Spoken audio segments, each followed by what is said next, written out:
பாருங்க, எல்லாருமே நல்லவாதான், ஆனா உலகம் நல்லதா இல்லை, சுத்தி இருக்கிறதெல்லாம் நல்லதா இல்லை.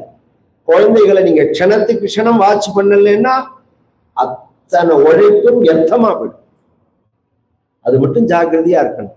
என்னவோ ஸ்கூல்ல சேர்த்துட்டோம், குழந்தைகள் படிக்கிறது டியூஷனுக்கு போறதுங்கிறதே விஷயம் இல்லை. பிஹேவியர் கவனிச்சுட்டே இருக்கணும். குழந்தைகளுக்கு உட்காந்து வச்சு நல்லது சொல்லி கொடுத்துட்டே இருக்கணும். ஒரு 20 வயசு பர்யந்தம் நம்ம ஜாக்கிரதையா வளர்க்கணும் குழந்தைகளை. அப்புறம் அவ பாக்கியத்தை பொறுத்த விஷயம். அது பர்யந்தம் சம்பந்தம் இல்லாம வேலைக்கு போறது, கண்டுக்கிறதே இல்லை, போறதே இல்லை. 20 வயசுக்கு மேல உட்காந்து ஒவ்வொன்றும் அழறது. என் குழந்தைகள் திரும்பியே பாக்குறது இல்லை, என் குழந்தைகளுக்கு பக்தியே இல்லை, நெத்தியே எடுக்க மாட்டேங்கிறான், வேச்சு கட்டிக்க மாட்டேங்கிறான், கோயிலுக்கு வர மாட்டேங்கிறான், கதை கேட்க மாட்டேங்கிறான், ஸ்தோத்திரம் சொல்ல மாட்டேங்கிறான் இப்படின்னு யாராவது கிட்ட வந்து சொன்னான்னா, அதெல்லாம் சரிமாமா, அதெல்லாம் பண்றதுக்கு நீங்க என்ன பண்ணினேன்னு கேட்பேன். நீங்க என்ன பண்ண? கிரேசி மோகன் இருந்தார் பாருங்க, அவருக்கு எனக்கு சிநேகமான ஒண்ணு. அவர் சொன்ன ஒரு சம்பவம் என்னன்னா, இந்த வெங்கடேஷ அக்ரஹாரத்துல அனந்தராம் தீட்சிதர் கதை சொன்னா, எங்க பாட்டி என்ன அழிச்சுன்னு போவா, எங்க பாட்டி தான் எனக்கு குரு.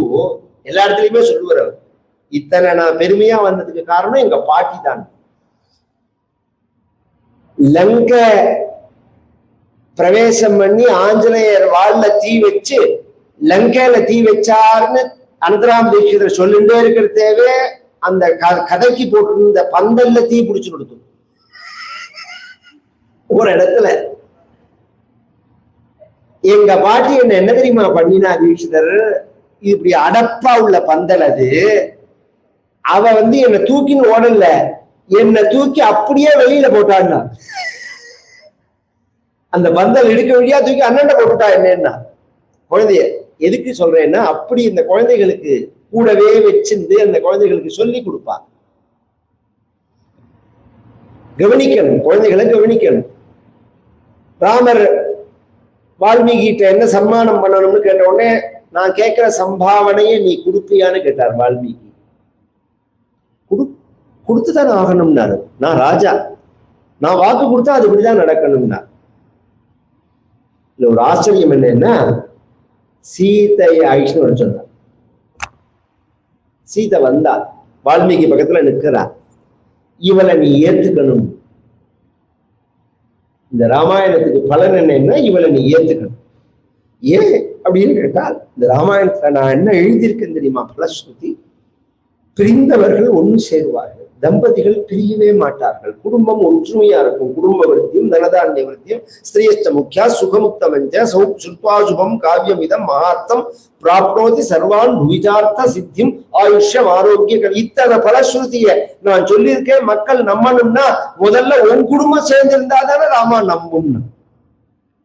நீனே மனைவி விட்டு பிரிஞ்சவனா இருந்தேன்னா ராமாயணத்தை கேட்டா, ராமனை பூஜை பண்ணினா சௌக்கியமா இருப்போம்னு எப்படி நம்புவா ஜனங்கள்?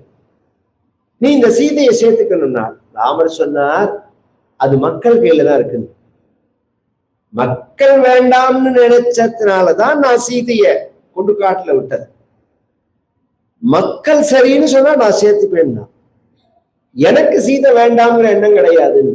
ஒண்ணு அத்தனை மக்களும் சொல்ல, சீதைய பகவான் வா அப்படின்னு உடனே சீதை என்ன பண்றாள், கையில ஒரு தாமரையை வச்சிருந்து இந்த குசலவர்கள் 2 பேரையும் கைய பிடிச்சு கொண்டு வந்து ராமன் கையில ஒப்படைச்சிட்டும் பக்கத்துல சீதை உட்கார்ந்து 2 பேர் மடியில 2 குழந்தையும் வச்சிருக்காள். இதுதான் ஒரிஜினல் ராமாயணம். இதுதான் ஒரிஜினல் ராமாயணம். சீதை பூமிக்குள்ள போனால், முன்னாடி போனால், அதெல்லாம் கதை, வேற விஷயம். இதுதான் ஒரிஜினல் அப்படிங்கிறது. இந்த ராமாயணத்தை ராமரும் கேட்கிறா, மற்றவர்களும் கேட்கிறா. அந்த சந்தர்ப்பத்துல குழந்தைகள் வர்ணிக்கிறார். அயோத்தியிலிருந்து ஆரம்பிக்கிறார். சர்வா பூர்வமியம் ஏஷா ஆசீத் கிருஷ்ணா வசுந்தர பிரஜாபதி முபாதாய நிருபானாம் ஜெயசாலினாம். இந்த பாரத தேசத்தோட மகிமை என்ன அப்படின்னா, குறையே இல்லாத தேசம். ஒண்ணுக்கு ஒரு தேசத்தை நம்பி நீங்க இருக்கணுங்கிறது கிடையாது. ஒத்தற்ற நாம் கையேந்தரா மாதிரி இந்த தேசத்தோட அமைப்பு கிடையாது. இதுல ஒரு ஆச்சரியம் என்னன்னா, இன்னைக்கு இந்த தேசம் சுரண்டப்பட்ட நிலையில ஒத்த 2 பேர் இல்ல, 2000 வருஷமா இதே வேலை. இந்த தேசத்தை சுரண்டதுதான் வேலை. அத்தனை பேர் வந்திருக்கான் படையெடுத்து. இந்த தேசத்துல உள்ள சொத்தெல்லாம் கொள்ளையடிச்சுன்னு போயிருக்கான். இந்த தேசத்துல உள்ள சொத்தை எவ்வளவு கொள்ளையடிச்சான் ஆங்கிலேயர்கள் மட்டும்ங்கிறத ஒருத்தர் கணக்கு எடுத்து போட்டிருக்கார். 63 லட்சம் பில்லியன் டாலர்.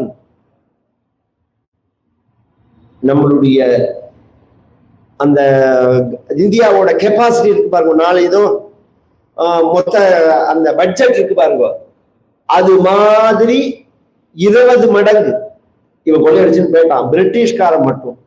கஜினி முகமது வந்தான், 18 தடவை போர் எடுத்து வந்தான். அவன் விடாமுயற்சி இல்லை, கொள்ளங்காய் இல்லை, அவன் திருட்டு பையன். திருடுறதுக்கு வந்தான். 10 தடவை ஒருத்தன் வந்தான்னா பெருமையா பேசுவோம்னா நம்மளை பத்தி நாமே மட்டமா. அவன் திருட்டு பையன், அவன் திருடுறதுக்கு வந்தான். ஒவ்வொரு தடவை திருடுறதையும் எடுத்து ஒவ்வொருத்தையும் விரட்டி அடிச்சிருப்போம். விரட்டி அடிச்சதுனாலதான் அவன் ஓடினது. இது மாதிரி ஒத்த 2 பேர் இல்லை, இன்னி பரியந்தம் அந்த திருட்டுத்தனம் மாறவே இல்லை. ஏதோ ஒரு ரூபத்துல மாத்தி மாத்தி இந்த தேசம் நாசமாறது. இந்த நிலையில ஒரு 50 வருஷம் முன்னாடி 100 வருஷம் முன்னாடி பாரதியாரோட பாட்டுல என்ன வளமில்லை இத்திருநாட்டில் கேட்டார். என்ன வளமில்லை அப்படின்னா இந்த தேசத்தோட அமைப்பு என்னன்னா ஆசித் கிருஷ்ணா வசுந்தரா. வசுந்தரான்னா பூமின்னு பொதுவா அர்த்தம். அப்படி அர்த்தம் இல்லை. வசுன்னா தங்கம்னு அர்த்தம். இந்த பூமியை எங்க தோன்றினாலும் கோல்டு, அவ்வளோ தங்கம். இதுல ஒரு ஆச்சரியம் என்னன்னா உலகத்திலேயே தங்கம் அதிகமாக உள்ள நாடு இந்தியா தான். அமெரிக்கா 8000 டன் வச்சிருக்கா. அது கணக்கு. அதுவே முதல்ல திறக்கவே இல்லை. அது ஒட்டிய வச்சிருக்கானா வச்சிருக்கா இல்ல தெரியல. அதுவே பிராட்ல ஓடின்னு இருக்கு. திறந்தா அப்படியே விழுந்து போயிடும். நம்ம கிட்ட உள்ள கணக்கு இருக்கு பாருங்க, கணக்கு இல்லாம போட்டு நாமும் ஓடிய திறக்காம வச்சிருக்கோம். ஒவ்வொருத்தராத்திரியும் உள்ள கணக்கெல்லாம் எடுத்துட்டோம்னா 32 லட்சம் டன் கோல்டு உத்தேசமா இருக்கும் இந்தியாவிலேருந்து மதிப்ப வாழ். 32ல இருந்து 33 லட்சம் டன் கோல்டு இருக்கும் அப்படின்னு கால்குலேஷன். அதுவும் கரெக்டான கணக்கு இல்லை. ஒரு அறையை திறந்ததுக்கே பத்மநாப சுவாமி கோவில்ல எவ்வளவு இருந்தது? ஒரு அறை, பாக்கி அறையை திறக்கல. ஒரு ரூமை திறந்ததுக்கு 3 லட்சம் கிலோ. எல்லாம் தங்க குடமே 1000 இருக்கான். தங்க குடமே. அப்படி இருந்த தேசம். அதுக்காக சொல்ல வரேன், நாம இன்னொருத்தட்ட போய் அதை கரெக்டா அந்த ராஜ்ய பரிபாலனம் பண்ணி அதோட பயன் மக்களுக்கு போய் சேர்ற மாதிரி நல்ல ராஜா அமைஞ்சா இந்த தேசத்தை மீறதுக்கு ஒரு தேசமுமே கிடையாது. அவ்வளவு வசதி இது வசுந்தரா.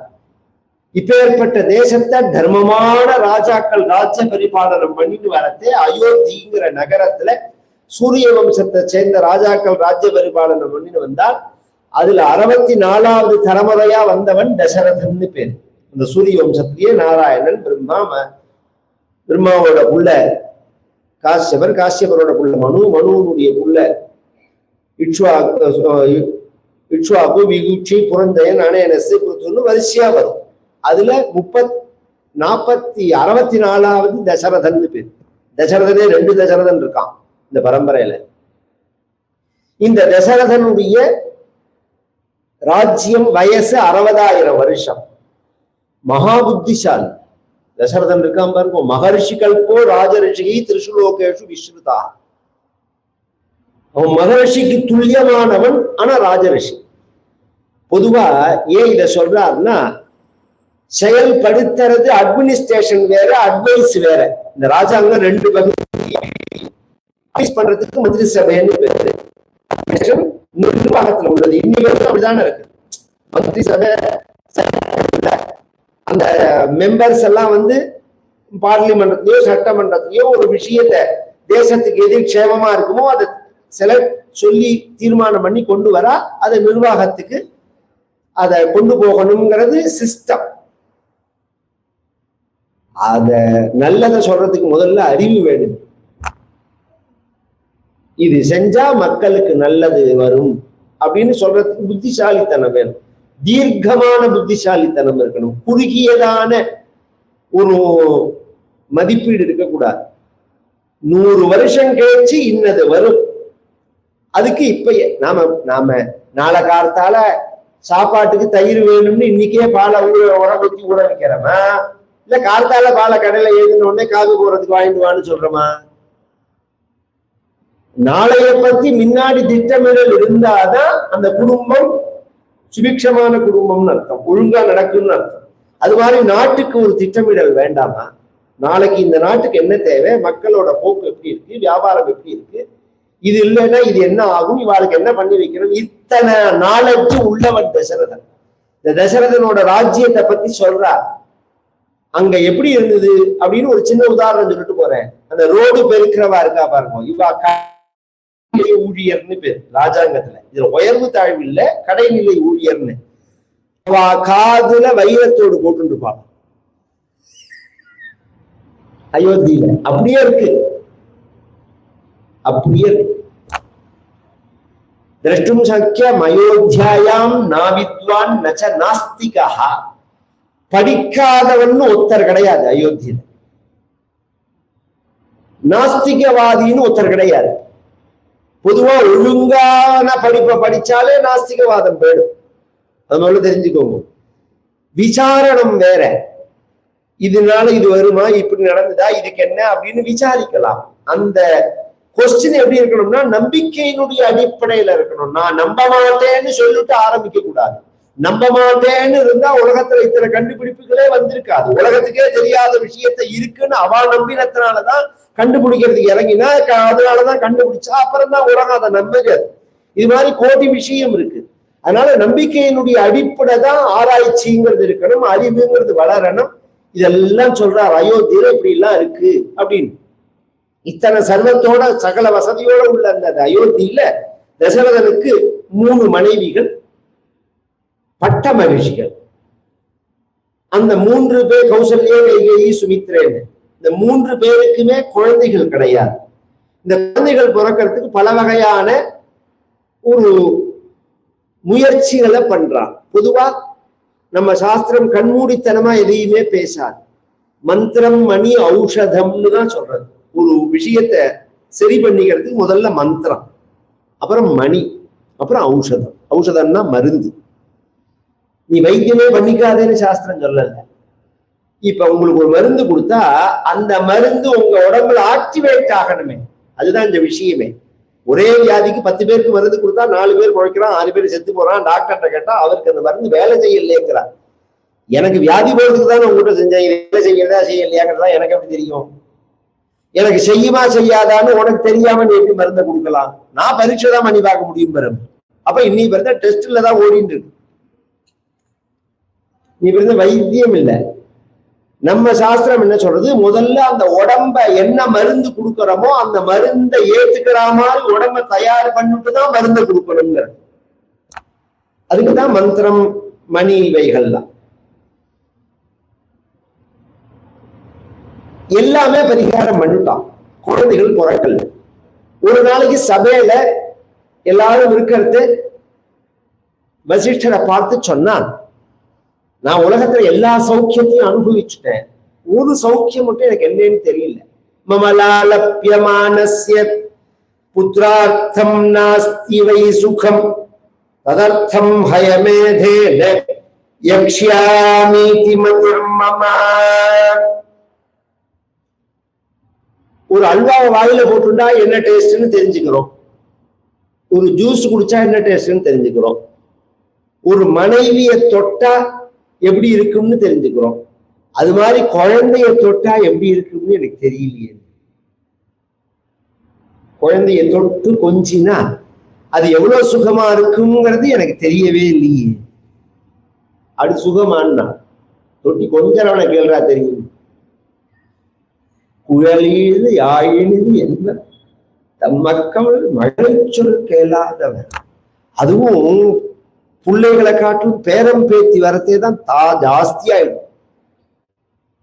அந்த குழந்தைகள்லாம் பேசுறதே அப்படியே உருகி போவா தாத்தா பாட்டி. என்ன பௌத்திரமானந்தம் அபிப்பிரபுத்தியதா மியம் அப்படிங்கிறது வேதம். பிள்ளைய காட்டிலும் பேரண்ட தான். இதுக்கு அர்த்தம் எப்படி வேணாலும் சொல்லலாம். ஆனா நேரம் எடுத்து நம்ம எதுக்கு குதர்க்கமா அர்த்தம் எடுத்துக்கணும். பௌத்திரன்னு அங்க பிரத்யட்சமா இருக்கு. பேரனை கொஞ்சதுதான் பெரிய ஆனந்தம்ங்கிறது. வயசான காலத்திலயும் அதுதான் வேலையே, அதுதான் தேவையே. குழந்தைகள் எடுத்து வளர்க்கறது தான் நமக்கு டியூட்டியே. எனக்கு குழந்தைய எம்புள்ளையே நான் தொட்டதே இல்லையே, அந்த சுகமே என்னன்னு எனக்கு தெரியாது அப்படின்லாம் சொல்ல. நான் ஏதோ பாபத்தினாலதான் அப்படி இருக்கு, அதனால நான் பாபத்தை போக்கிக்கிறதுக்கு சின்ன சின்னதா பரிகாரங்கள்லாம் பண்ணி போகலேங்கிறதுனால ததர்த்தம் ஹயமேதேன அஸ்வமேதம்னு ஒரு யாகம், அதை பண்ணலாம்னு நினைக்கிறேன். சாஸ்திரங்கள்ல பெரிய பாபம் பிரம்மஹத்தி, அந்த பாபத்தை போக்குற பெரிய பூஜை அஸ்வமேதம். தரதி தரதி பிரம்மஹத்யா யோஸ்வமேதேன யஜதே அப்படின்னு வேதம் சொல்றது. பழைய காலத்துல உள்ளவாளுக்கு நான் சொல்றது ஒண்ணு ஞாபகம் வரலாம். இந்த ஏகாதசி அன்னைக்கு வாத்தியாரை கூப்பிட்டு அச்சித்ரா அஸ்வமேதம்னு பாராயணம் பண்ண சொல்லுவா. யாராவது கேள்விப்பட்டிருக்கலான்னு தெரியல. இந்த அஸ்வமேதம் இருக்கு பாருங்க, இந்த யாகம் எப்படி பண்ணணும்னு சொல்ற மந்திரங்களை பாராயணம் பண்ணணும். ஏன்னா இந்த அஸ்வமேதம் சத்திரியர்கள் மட்டும்தான் பண்ணலாம், மற்றவர்கள் பண்ணக்கூடாது. அப்ப நாம என்ன பண்றது அப்படின்னா, அந்த மந்திரங்களை படிச்சாலே எங்கேயும் கிருதுமதீதே தேன தேனா சிரேஷ்டம் பவதி அப்படின்னு வேதமே சொல்றது. எந்தெந்த யாகங்களை பத்தி வேதங்கள்ல வரதோ அந்த வேத மந்திர பாகங்களை சொன்னாலே அந்த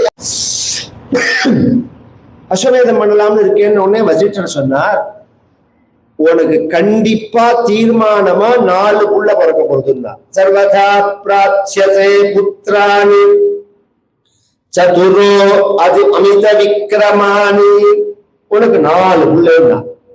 அவன் கேட்டான், எத்தனையோ நாளைக்கு புள்ள இல்லைன்னு சொல்லியிருக்கேன், அப்பெல்லாம் சமாதானம் தான் சொல்லுவேன், இன்னைக்கு புள்ள பிறக்குங்கிறதோட இல்லாம 4 புள்ளன்னு சொல்றேன். குத்து மதிப்பாலாம் சொல்லல, கரெக்டா சொல்றாரு அவர். அது எப்படி சொல்றேன்னு கேட்டா, எஸ்யத்தே தார்மிகி புத்தி. இந்த சாஸ்திரத்துல என்னன்னா, லௌகிக வாழ்க்கையை நம்புறத காட்டிலும் தர்மத்தையும் தெய்வத்தையும் ஒருத்தன் நம்பினான்னா அதுக்கு பலன் 1க்கு 4 தான். 1 வேணும்னு கேட்டா 4 கிடைக்கும். எங்க தாத்தா ரொம்ப அழகா சொல்லுவார், குழந்தை பிறக்கலன்னு ராமாயணம் கேட்டோம்னா, ராமாயண பாராயணம் பண்ணினா, ஏண்டாப்பா ராமாயணம் பண்ணினோம்னு ஆயிடுங்க. அந்த காலம் போன குழந்தை பெத்துட்டாமல்லாம் இருக்க முடியாது, பிறந்துட்டே இருக்கும். அப்ப என்ன பண்றது அப்படின்னா, அதுக்கு ஒரு ராமாயணம் இப்படிலாம் அழகா சொல்லுவார் கதையில. குழந்தை கண்டிப்பா பிறக்கும். ஸ்திரியோ ரஜஸ்வலா சுத்வா புத்திரான் சூயு ரணுத்தமான், இதெல்லாம் ராமாயண பலஸ்ருதி. வம்ச விருத்திக்காகவே உள்ளது ராமாயணம், நல்ல வம்ச விருத்திக்காக.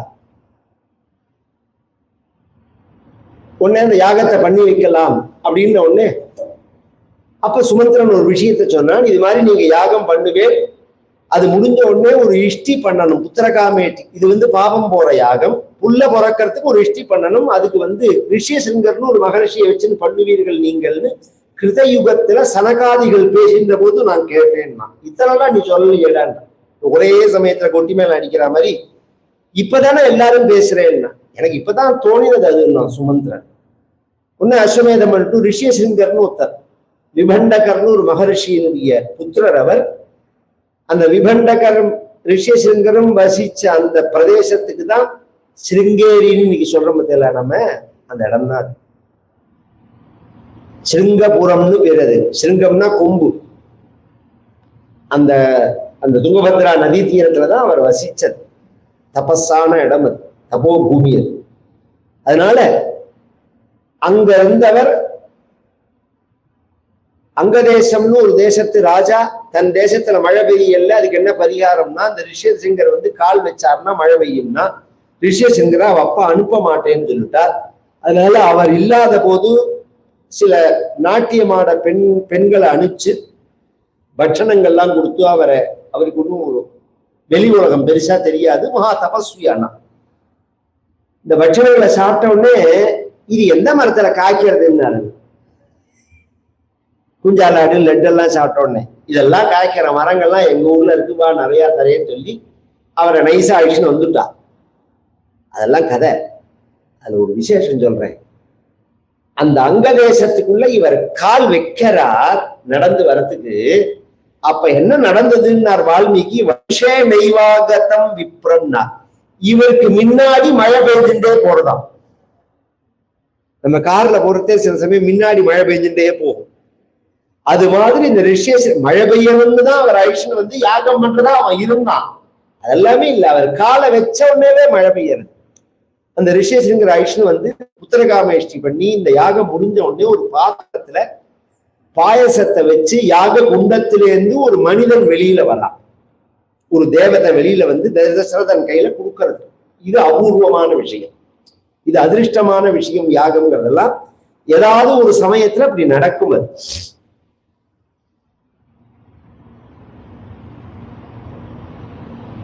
இந்த பாயசத்தை கையில வச்சுட்டு இருக்கான். தங்க பாத்திரம், கவனிச்சு கேட்கணும், மேல வெள்ளி மூடி. தசரதன் கையில கொடுத்துட்டு சொல்றான், இதன் துர்வசார்த்தூல பாயசம் தேவ நிர்மிதம் பிரஜாகரம் கிருஹானத்வம் தன்யம் ஆரோக்கிய வர்தனம். இது வந்து ராஜன்னே, இது வந்து தேவலோகத்துல செய்யப்பட்டதான பாயசம். நம்ம ஊர் தத்திர சேமியா பாயசம் நினைச்சுக்க வேண்டாம். இது தேவலோகத்துல செய்யப்பட்ட பாயசம். பிரஜாகரம், புள்ளைய கொடுக்கக்கூடிய பாயசம். இதை யார் சாப்பிட்றாலும் அவளுக்கு புள்ள வரும். தன்யம் ஆரோக்கிய வர்தனம், உன் மனைவிகளுக்கு இதை குடு அப்படின்னு உடனே தசரதர் ரொம்ப பக்தியோட அதை வாங்கி அந்த பாயசத்துல சரி பாதியை எடுத்து கௌசல்யிட்ட கொடுத்தார் ஃபர்ஸ்ட். இன்னொன்னுல 1/4 எடுத்து சுமித்ராட்ட கொடுத்தார். இன்னொன்னு இருக்கிற 1/4 சரி பாதியை எடுத்து கைகிட்ட கொடுத்தார். கவனிச்சு சேர்க்கணும் கொடுத்த விதமே. மிச்சம் இருக்கிறது பாயச பாத்திரத்துல 1/8 ஒரு பாகம் இருக்கு. 3 பேருக்கும் கொடுத்துட்டார். மிச்சம் இருக்கிறத அப்படியே பாத்திரத்தோட இன்னைக்கெல்லாம் அந்த மாத்திரம் எல்லாம் அந்த சாமானோட வேல்யூ தெரியாம வேஸ்ட் பண்றோம் பத்தியில.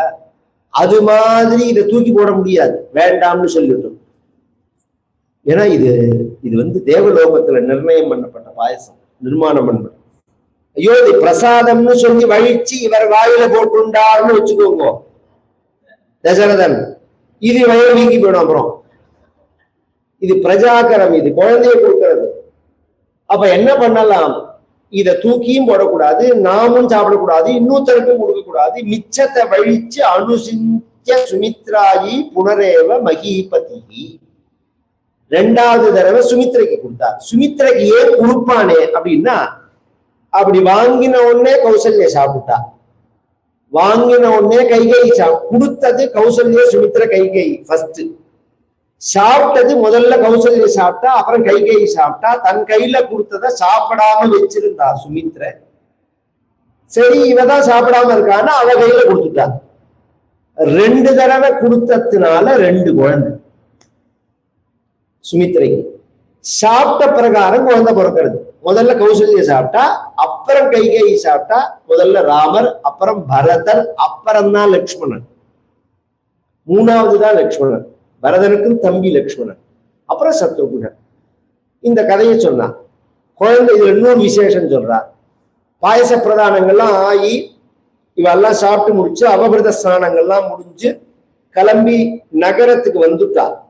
யாகம்ங்கிறது வெளியில ஒரு பெரிய பந்தல் போட்டு பண்ணணும். பண்ணி முடிச்சுட்டு யாகசாலையை விட்டுட்டு நகரத்துக்கு வந்துட்டா.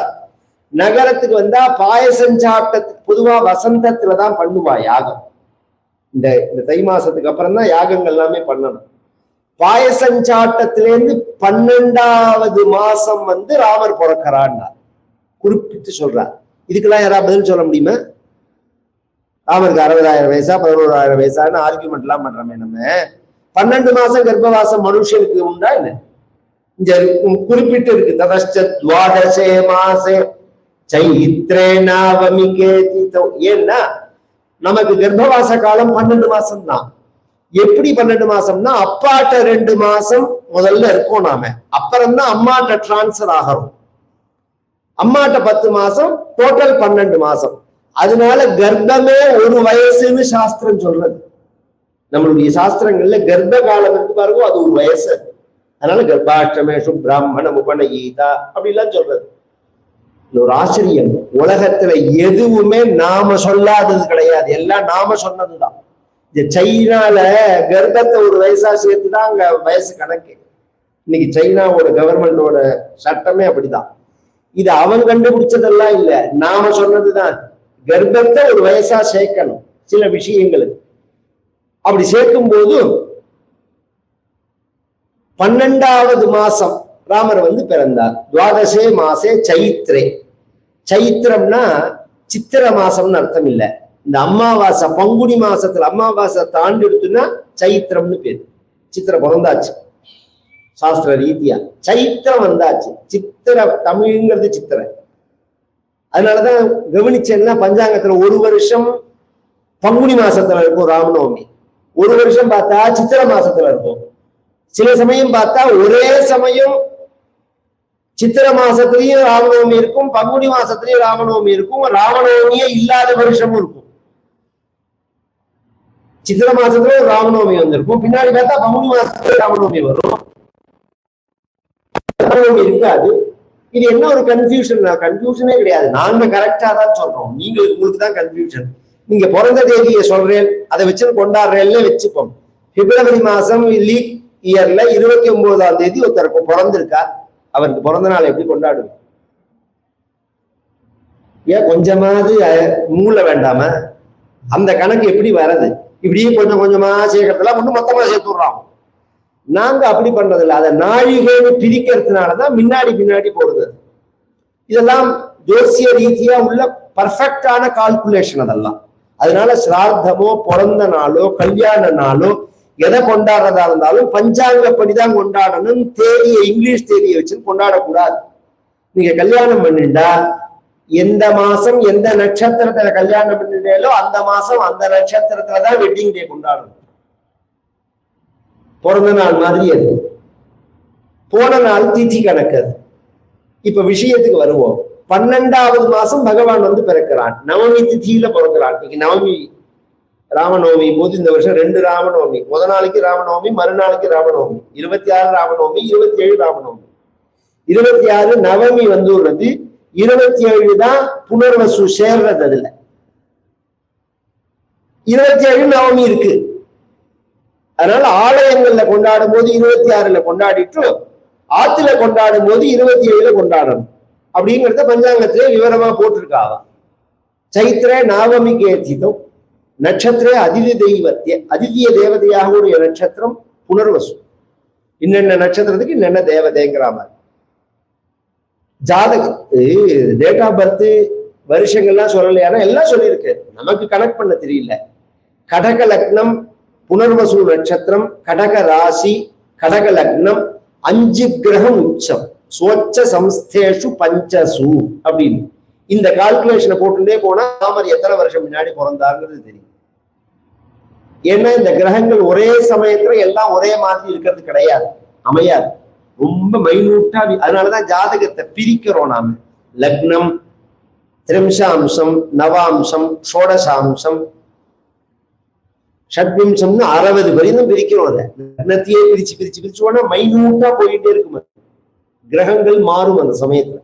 பகவான் இத்தனை விசேஷத்தோட கௌசல்யா சுசுபேதேன நட்சத்திரேதிதி தெய்வத்ய சோச்ச சம்ஸ்தேஷு பஞ்சசு கிரகேஷு கர்க்கடே லக்னே வாக்பதா விந்து நாசஹ ப்ரோத்யமானே ஜகன்னாதம் சர்வலோக நமஸ்கிருதம் கௌசல்யா அஜனயத்ராமம் சர்வலக்ஷண சயுதம் விஷ்ணோரர்த்தம் மகாபாகம் புத்திரவேக்ஷ்வாகவர்தனம். கௌசல்யா அஜனயத் ராமம், பாக்கியசாலியான கௌசல்யா, மண்ணு புகழ் கோசமைதன்.